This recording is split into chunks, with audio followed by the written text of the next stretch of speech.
Olá amigos, sejam bem-vindos, sobretudo vocês, os que vieram a Portugal matar um pouco de saudade, contatar as nossas raízes, sentir um pouco do perfume da pátria e da alegria de estar próximo dos irmãos, dos amigos e da terra.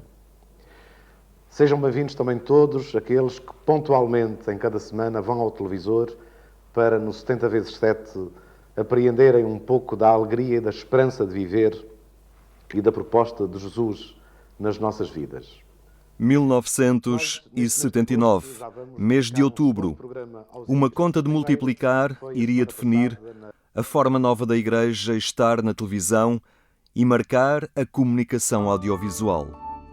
70x7 era o programa que surgia na grelha das manhãs de domingo na RTP1 e que nos trazia para dentro de casa um cristianismo concretizado na circunstância e condição de vida de cada um. Mais uma noite de trabalho, não foi? Mais uma noite de trabalho. Esteve aí a 600 metros, foi? Fomos à procura da expressão da Igreja na praça pública. E a praça mais pública que havia era a televisão. E por isso houve um esforço de nós tomarmos a linguagem do Evangelho e da Igreja e colocarmos nesse local teoricamente profano e da fusão desses dois encontros fazer uma comunicação evangélica. Isso não se fazia sem as pessoas, sem os lugares, sem as celebrações, sem as ações da vida da Igreja e do mundo e da relação da Igreja com o mundo. Foi há 40 anos, mas o 70x7 permanece, sendo hoje, e sem contar com o telejornal, o programa mais antigo em emissão contínua na grelha da RTP. Com ele, uma forma nova de comunicar a Igreja. Antigamente, ou antes de nós, estavam as charlas, recordo-me do António Ribeiro, que fazia notáveis charlas, notáveis comunicações para a Câmara de Televisão. Depois o Frei Luís de França, com Cada Dia Há Uma Esperança. É curioso que eles deixaram essa forma e nós pegamos então uma forma diferente. Nós estávamos com um programa de televisão religioso na televisão portuguesa, pela primeira vez, um programa a competir com os outros programas todos da mesma maneira, porque tínhamos todos capacidade para fazer o que fazíamos e, sobretudo, uma coisa importante, nós acreditávamos profundamente no que fazíamos. Lopes Araújo chegou à televisão 3 anos antes do início das emissões do 70x7 e logo percebeu, no novo programa, uma igreja muito diferente que aparecia agora com uma linguagem nova e clara. E esse novo discurso da Igreja, através dos média, foi decisivo para a criação de uma nova imagem da Igreja pós-revolucionária, pós-revolução e no Estado Democrático.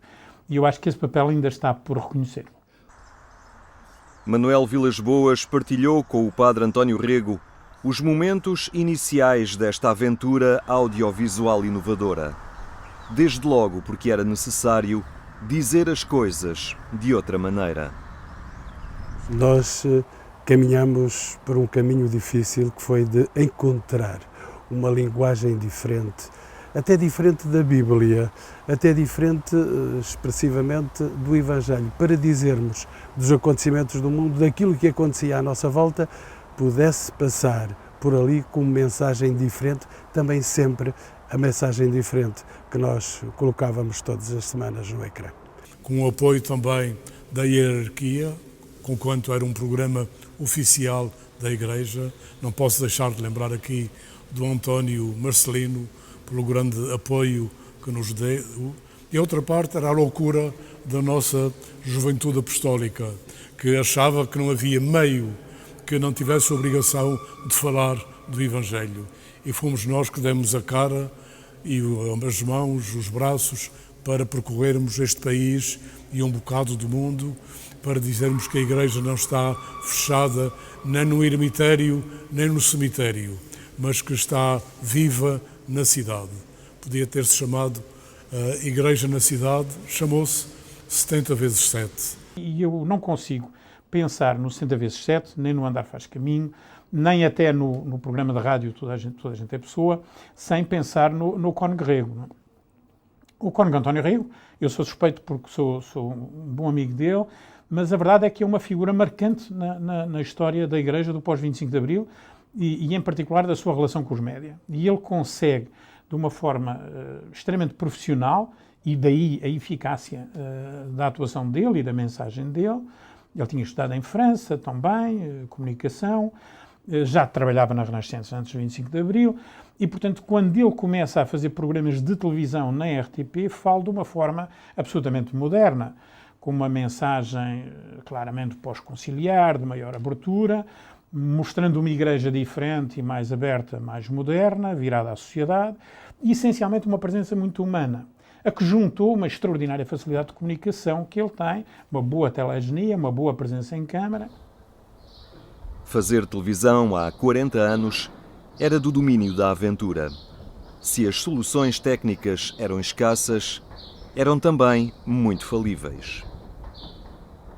Rezávamos à segunda-feira de modo especial para que tudo aquilo que nós tínhamos trabalhado no fim de semana viesse em boas condições. Recordo-me, só para exemplo, 2 programas que fui fazer no fim de semana. Eu fui ao Minho, fui a uma aldeia do Minho, filmámos a aldeia, tudo bem durante o domingo. No sábado tínhamos estado na casa dos gaiatos, não propriamente dos gatos, mas do Padre Américo, o Calvário.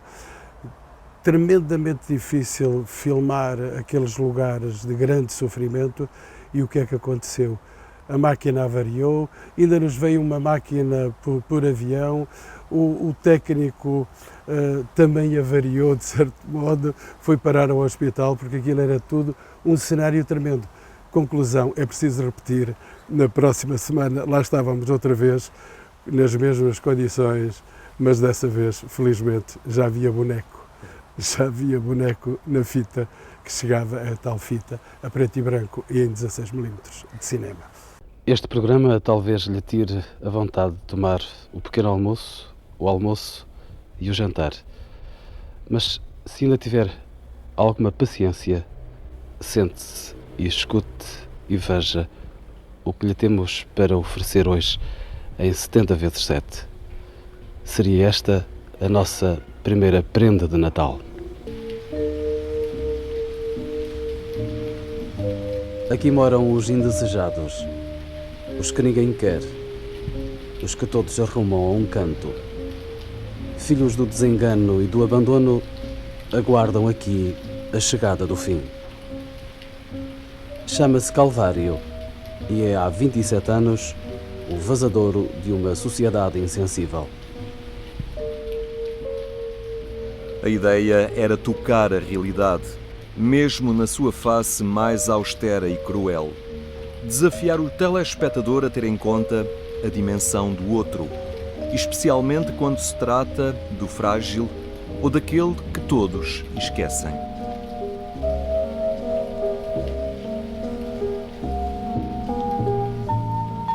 Gerado pelo Padre Américo, o Calvário encontrou na Quinta da Torre, em Beire, o seu berço de implantação. Por entre uma natureza exuberante, carregada hoje por uma chuva persistente, levantam-se aqui algumas moradias singelas, os espaços e os serviços necessários para receber no seu interior a vida daqueles que já nem pela vida perguntam.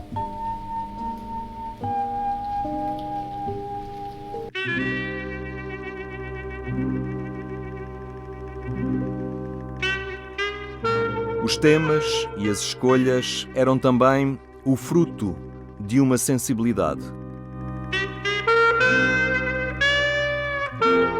Procurava-se a paróquia ou o lugar onde o Evangelho se conjugava melhor com o cotidiano.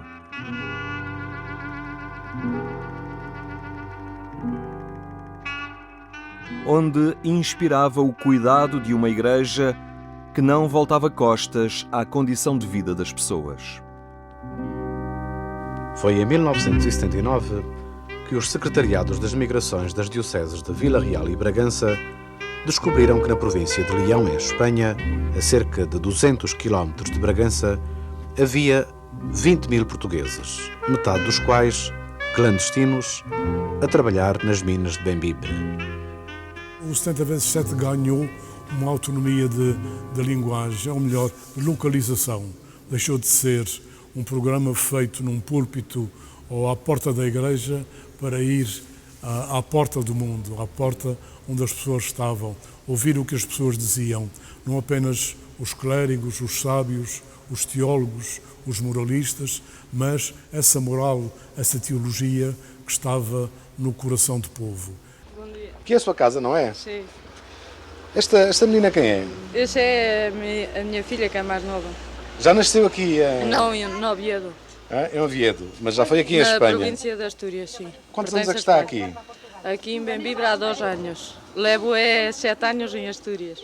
O padre António Rego e Manuel Vilas Boas trilham os metros iniciais deste caminho que já leva 40 anos.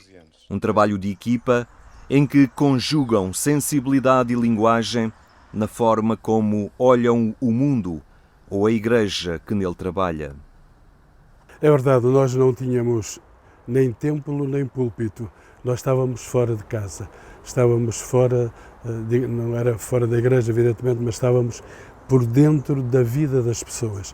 Íamos de norte a sul, de leste a oeste, ou seja, até às ilhas, até à Madeira, até aos Açores. Nós não deixámos de conhecer ao vivo e em pormenor tudo aquilo que acontecia na vida das pessoas.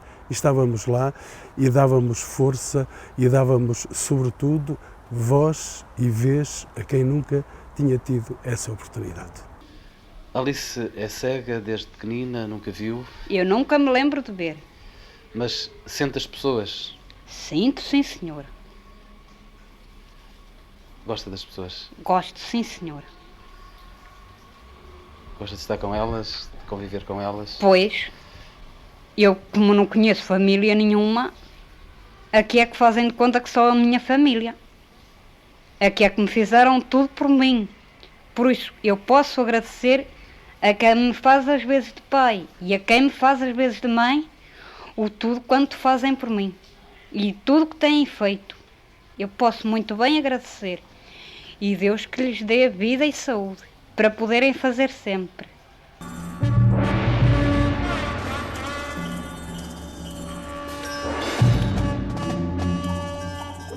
A linguagem do 70 vezes 7 foi sempre um exercício entre a evidência da realidade e a força do simbólico.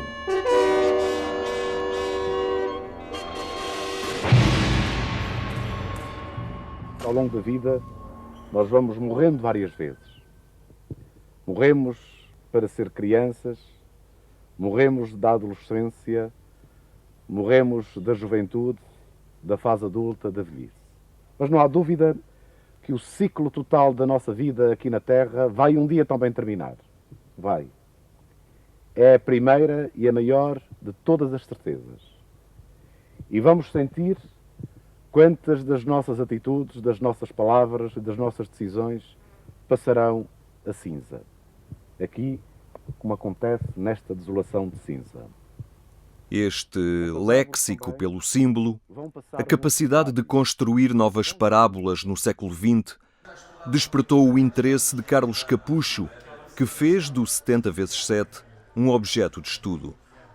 E, de facto, o período que eu selecionei entre 1982 e 1988 apanhou 4 programas, 2 deles eram do Cônego António Rego, 2 eram do Manuel Vilas Boas, que eram fartamente a incidir dentro do território do audiovisual. Um dos programas tornou-se agora emblemático exatamente pela circunstância, é sobre a Cartucha de Évora. É um programa extraordinário feito pelo Padre António Rego. O outro programa era sobre o pão, outro sobre o silêncio e, finalmente, o quarto sobre a morte, que ia buscar inspiração com o António Rego aos incêndios que, no verão anterior, tinham assolado o país. E, portanto, toda a temática da morte é feita a partir da devastação que nos campos e nas casas e nos cemitérios, inclusivamente, tinha feito exatamente desaparecer, consumir tudo.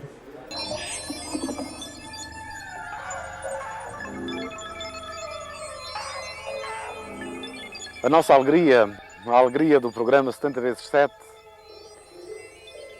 é estar perto deste país quando ele está a florir.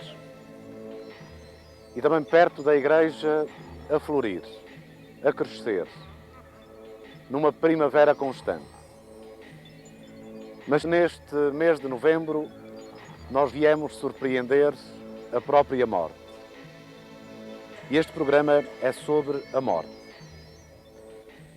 Tivemos há pouco tempo no nosso país uma experiência de morte que foi muito para além da experiência da morte das pessoas. Foi a morte de muita da nossa terra, de muito do nosso verde. Era desolador olharmos para uma paisagem vasta, toda negra, plana e negra, composta apenas por areia. E a primeira sensação que tive foi esta: isto não tem nada a filmar, é só areia e cinza. Areia e cinza, é isso que a gente vai filmar. E então lá fomos, com a câmara, buscar pormenores, buscar conjuntos, ver o que ainda havia de sinais no meio dessas cinzas e dessa areia, e pronto, e fomos pacientemente, humildemente, muito humildemente, construindo um programa, convencidos que as pessoas iam pensar, mas que a grande chatice vai estar ali na televisão. Acabou por não ser, e as pessoas também se sentiram bem integradas nos simbolismos que passavam por toda aquela circunstância. Em 1982, o programa 70x7 faz algo de inédito. Em Évora, visita a Cartucha de Santa Maria Scalacelli. Durante alguns dias, a equipa de televisão partilha o mosteiro com os monges.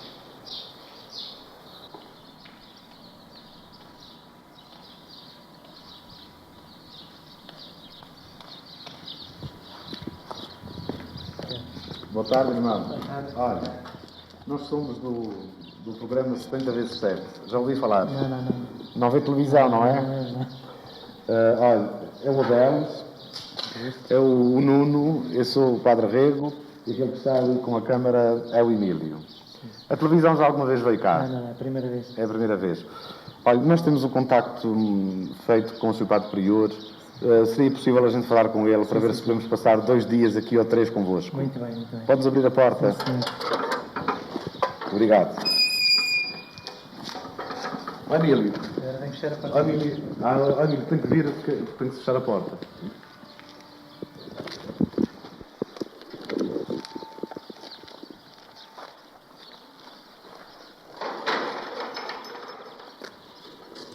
Estava à espera de uma resposta assim, mas você não tem vergonha de me trazer a televisão aqui para dentro? Eu pensei, não, porque vai ser o povo que eu vou trazer para aqui, os olhares do nosso povo sobre vocês. Não vão fazer nada para ser filmados, vão fazer o que fazem, o que rezam, o que cantam, o que passeiam, os vossos arcos, até as vossas celas, cada um dos vossos espaços, desde o mais público ao mais íntimo. O programa é um desafio a compreender o porquê destes homens se isolarem do mundo. É uma busca de sentido naquilo que, à primeira vista, pode parecer loucura.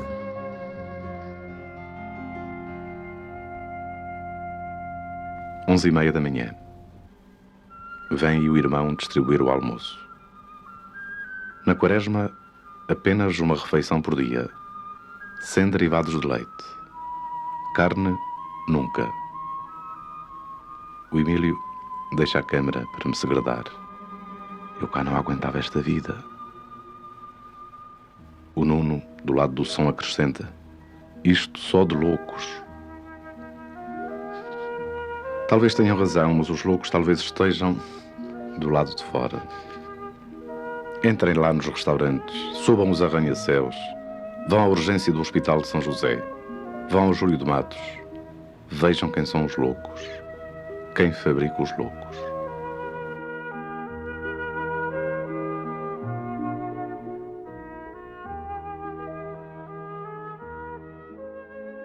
Porquê é que isto é importante?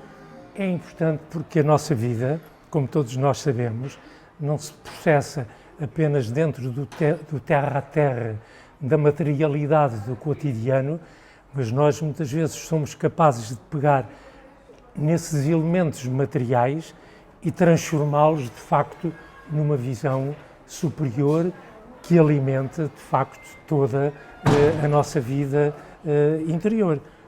O símbolo vai exatamente nesse sentido. Todos os dias, levantar às 11h30 da noite. À meia-noite, canto de matinas e laudos. 3 horas de oração. Repousar novamente às 3h30. Levantar às 6h30 da manhã. Os monges sacerdotes celebram a missa isoladamente. Só em tempos especiais há concelebrações. Escuto. A nossa vocação é vivermos ocultos no segredo da presença de Deus. De facto, Deus não é para brincadeiras, penso. E sinto-me muito pequeno e mesquinho diante destes homens radicais. Agora, há uma coisa que eu acho notável, quer dizer, há um período até do 70 vezes 7, e, por exemplo, quando o Rego saía para o estrangeiro, por exemplo, ele viajava muito para Israel ou para outros sítios, e ele era a própria equipa, não é? Ele fazia câmara, ele depois, isso agora já num tempo mais recente, ele editava os seus próprios programas, ele sonorizava, ele fazia mistura de áudio, etc. Porque ele sabe. Isso já era um pouco atrevimento meu. Eu tive alguma preparação nessa matéria, mas depois gostava eu de construir a linguagem como um pianista gosta de dominar as teclas de um piano. Portanto, eu gostava de construir a linguagem, quer da palavra, quer da ilustração, da imagem, quer dos ambientes que se criava, quer dos lugares que nós procurávamos, quer das pessoas que nós ouvíamos, de forma que isso se tornasse algo vivo e que envolvesse a comunidade ouvinte. Não sabem quem ganha este ano o campeonato de futebol, nem sequer o antigo internacional do Sporting que lá se encontra, nem também os médicos. Voltaram a olhar o microscópio. Mas isso não é um desperdício? Pergunta o Abel, com o tripé às costas. Deus também tem direitos, Abel. Aqui, a felicidade só se entende como fruto da solidão e do silêncio. Quem persevera estável na cela e nela escuta a palavra de Deus, tende a viver em oração contínua. 4 décadas depois, um itinerário que perdura em cada semana, agora nos domingos da RTP2. Muitos passaram por este espaço e nesta ocasião festiva fica a palavra de um colaborador muito especial. 40 anos de 70 vezes 7. E quem fala em primeiro lugar é o Presidente da República Portuguesa, cumprimentando uma iniciativa muito ligada à Igreja Católica Portuguesa. E depois deixem-me acrescentar uma voz pessoal. Fui colaborador do 70 vezes 7 com uma crónica pequenina, semanal, ao domingo, ainda num período razoavelmente longo da minha vida. E, portanto, como colaborador que guarda uma boa recordação desses tempos, de quase juventude ou de imediata pós-juventude, mas sobretudo como Presidente da República Portuguesa, bem-ajam por aquilo que fizeram, fazem e continuarão a fazer através do velhíssimo, mas sempre renovado 70 vezes 7. 70 vezes 7, afinal uma expressão bíblica, mas que ninguém sabia. Eu não sei se hoje ainda há muita gente que se pergunta 70 vezes 7, quanto é que é? Eu entrevistei um homem da rua, era um polícia que estava a passar 70 vezes 7 e ele soube-me dizer erradamente que eram 49, ainda não eram tanto como isso, era muito mais. O 70 vezes 7, cá está, uma coisa que diz tudo, 70 vezes 7, e que não diz nada, diz só números, mas depois há um número que na Bíblia ganha uma dimensão infinita. É isso que a gente quer, é ir até o infinito, trepar até ao infinito. E sei que continua o 60 vezes 7, ainda hoje, a fazer essa subida na corda que não se sabe onde irá terminar.